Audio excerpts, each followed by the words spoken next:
여러분 안녕하십니까, 진성호입니다. 어제 헌법재판소에서는 윤석열 대통령의 탄핵 심판 심리 이 5차 변론기일이 열렸습니다. 어제 이진우 여인영 전 사령관이 나와서 놀랄만한 진술을 했습니다. 지금 언론들이 검찰 조사 이런 것들을 특종인 양 마구 쏟아냈던 일방적인 보도들이 사실과 다르거나 법적 다툼이 있다는 것이 하나둘 밝혀지기 시작했습니다. 문영배 헌법재판소장 직무대, 지금 이재명 민주당 대표와의 관계가 폭로되면서 지금 민주당 유착 의혹이 커지고 있습니다. 이런 가운데 문영배 소장의 윤 대통령 탄핵 속도전에 급제동이 걸렸다는 진단이 나오기 시작했습니다. 일방적으로 일주일에 2번씩 계속해서 한번 해보겠다. 그리고 빨리 끝내고 이 문영배 이미선 재판관이 퇴임하는 4월 중순 이전에 윤 대통령의 탄핵을 인용하려는 그런 작전인지는 모르겠지만 쉽게 되지 않을 겁니다.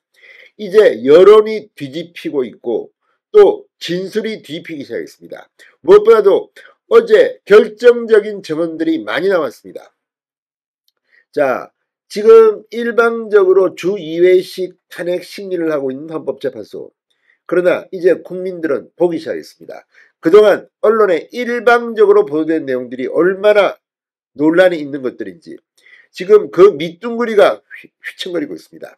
자, 어제 이진우 전 수도방위 사령관, 여인영 전 방첩사령관, 이 계엄과 관련해서 가장 중요한 두 사람이 지금까지 언론에 보도된 것과는 상반된 내용 혹은 그와 관련된 진술을 거부했습니다.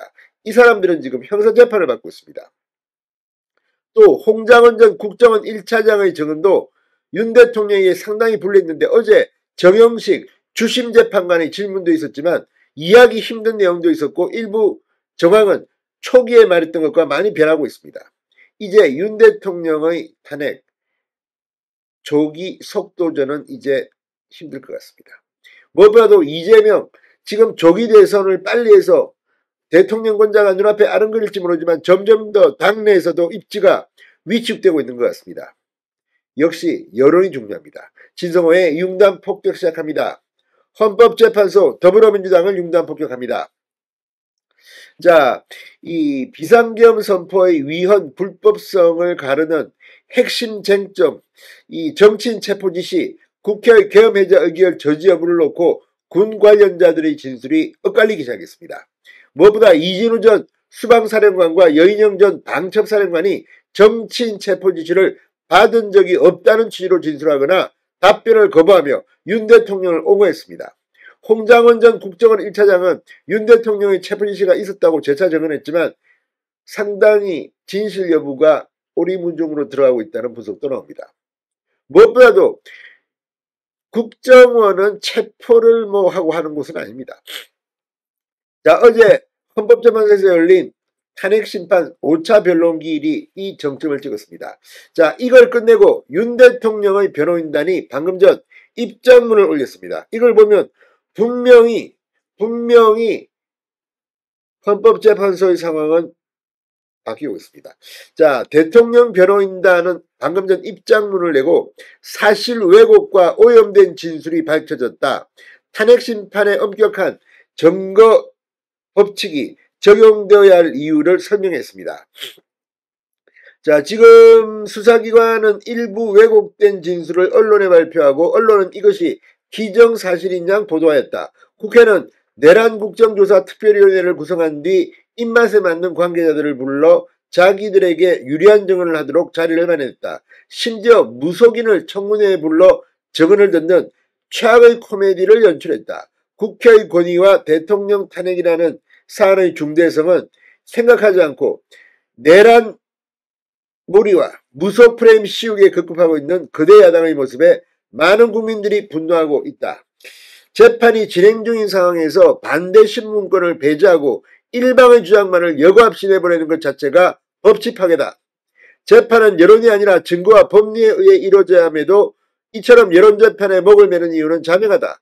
애당초 내란 이 죄의 실체가 없기 때문이며 선동과 조작이 아니고는 자신들의 원하는 결과를 얻어낼 수 없기 때문이다. 어제 헌법재판소 증인신문이 이를 입증하고 있다. 무엇보다 홍장원 국정원 전 1차장에 대한 증인신문에서 사실이 왜곡되고 진술이 오염된 사실을 명확히 확인할 수 있었다고 말했습니다.